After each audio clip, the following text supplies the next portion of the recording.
नमस्कार साथीहरू, अगाडिको भिडियोमा चाहिँ मैले एडसेन्सको पिन कसरी भेरिफाई गर्ने भनेर देखाएको थिएँ र आजको भिडियोमा चाहिँ म तपाईँहरूलाई ब्याङ्क कसरी लिङ्क गर्ने भनेर देखाउन गइरहेको छु।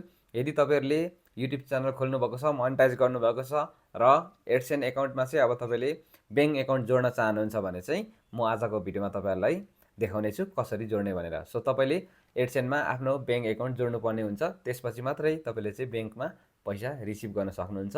युट्युबले प्रत्येक महिना तपाईँलाई चाहिँ के गर्छ भन्दाखेरि ब्याङ्कमा अटोमेटिक पैसा लगाइदिन्छ, तपाईँले केही गर्नु पर्दैन। सो त्यसको लागि चाहिँ तपाईँले ब्याङ्क एकाउन्ट एड गरेर राख्नुपर्ने हुन्छ। सो कसरी गर्ने म तपाईँहरूलाई देखाउने छु। साइडमा तपाईँले मेरो मोबाइल स्क्रिन देख्दै हुनुहुन्छ।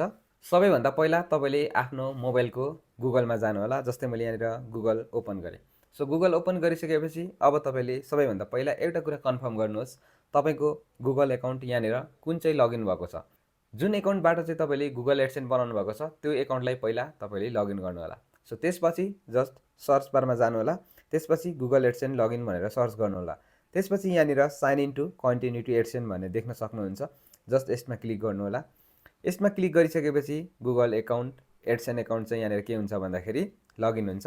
सो लगइन भइसकेपछि यहाँ तपाईँले आफ्नो एडसेन्सको ड्यासबोर्ड देख्न सक्नुहुन्छ। सो ड्यासबोर्डमा यहाँनिर $11.50 रहेको छ यहाँनिर चाहिँ। सो अब तपाईँले ब्याङ्क एकाउन्ट एड गर्नको लागि चाहिँ के गर्नुपर्ने हुन्छ भन्दाखेरि जस्ट यहाँनिर लेफ्ट साइडको टपमा 3 लाइन छ, यसमा क्लिक गर्नु होला। त्यसपछि जस्ट पेमेन्टमा क्लिक गर्नु होला। त्यसपछि जस्ट यहाँनिर पेमेन्ट इन्फोमा क्लिक गर्नु होला। सो पेमेन्ट इन्फोमा क्लिक गरिसकेपछि चाहिँ यहाँनिर तपाईँले फेरि 11.50 यहाँ आफ्नो पैसा देख्न सक्नुहुन्छ, डलर कति जम्मा भएको छ भनेर। अलिकति तल स्क्रोल डाउन गर्दै जानुपर्ने हुन्छ। यहाँनिर तपाईँले हाउ यु गेट पेड भनेर तपाईँले देख्न सक्नुहुन्छ। अनि यहाँनिर अलिक तल एड पेमेन्ट मेथड भन्ने अप्सन छ, जस्ट यहाँनिर तपाईँले क्लिक गर्नु होला। यहाँ क्लिक गरिसकेपछि तपाईँले दुईवटा अप्सन पाउन सक्नुहुन्छ।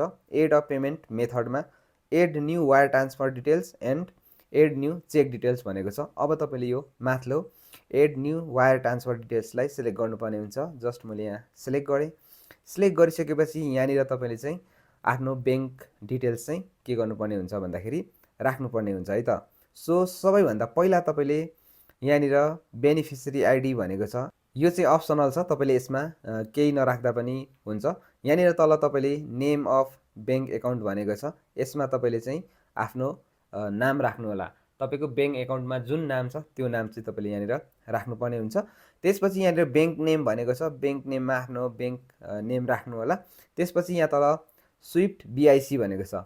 स्विफ्ट बिआइसी भनेको चाहिँ के हो भन्दाखेरि कुनै पनि ब्याङ्कको इन्टरनेसनल पैसा ट्रान्सफर गर्नको लागि चाहिँ ब्याङ्कहरूले चाहिँ एउटा स्विफ्ट कोड राखेको हुन्छ। त्यो कोड चाहिँ तपाईँले यहाँनिर राख्नुपर्ने हुन्छ। अब कुन ब्याङ्कको कुन स्विफ्ट कोड हो भनेर तपाईँले थाहा पाउनुको लागि चाहिँ तपाईँले ब्याङ्कमा पनि फोन गरेर सोध्न सक्नुहुन्छ र तपाईँले गुगलमा पनि हेर्न सक्नुहुन्छ।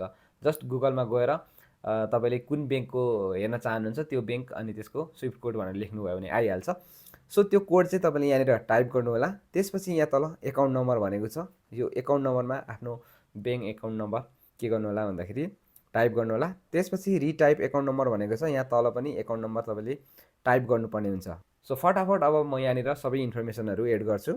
सो मैले यहाँनिर सबै इन्फर्मेसनहरू चाहिँ एड गरिसकेँ। त्यसपछि तपाईँले यहाँ तल set as primary payment method भन्ने अप्सनमा टिक लागेको देख्न सक्नुहुन्छ। यो टिक लाग्नुपर्छ, तपाईँकोमा यो अनटिक भएको छ भने टिक लगाउनु होला। त्यसपछि जस्ट यहाँ तल सेभमा क्लिक गरिदिनु होला। सो यहाँनिर देख्न सक्नुहुन्छ सेभ भइसकेको छ। अघि चाहिँ यहाँनिर एड पेमेन्ट मेथड आएको थियो भने अहिले चाहिँ म्यानेज पेमेन्ट मेथड आइसक्यो। सो यहाँ माथि तपाईँले आफ्नो नाम र एकाउन्ट पनि देख्न सक्नुहुन्छ। सो यहाँनिर एड भइसकेको छ।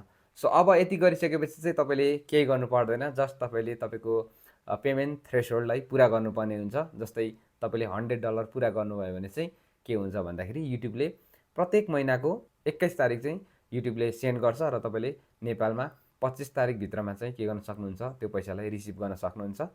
र अर्को एउटा कुरा याद गर्नु होला, जस्तै तपाईँको यो महिनाको 30 तारिक चाहिँ तपाईँको $100 पुग्यो भने तपाईँको चाहिँ अर्को महिनाको ठ्याक्कै 21 तारिक चाहिँ युट्युबले के गर्छ पैसा पठाउँछ है त। तपाईँको 30 तारिक महिना पुग्यो, $100 पुग्यो भने चाहिँ त्यो पैसा फेरि अर्को महिनाको 12 तारिक एडसेन्समा जान्छ र एडसेन्समा गइसकेपछि फेरि 21 तारिक युट्युबले के गर्छ पठाइदिन्छ र त्यो पैसा चाहिँ तपाईँले नेपालमा 25 तारिकभित्रमा रिसिभ गर्न सक्नुहुन्छ। तपाईँले कुनै कारणले 25 तारिकभित्र पनि रिसिभ गर्न सक्नु भएन भने चाहिँ ब्याङ्कमा तपाईँले चाहिँ के गर्न सक्नुहुन्छ कन्ट्याक्ट गर्न सक्नुहुन्छ ओके साथीहरू, आजको भिडियोमा यति नै। भिडियो मन पऱ्यो भने लाइक, कमेन्ट एन्ड सेयर गर्न नबिर्सिनु होला। नेक्स्ट भिडियोमा फेरि पनि भेट्नेछौँ। तबसम्मको लागि गुड बाई।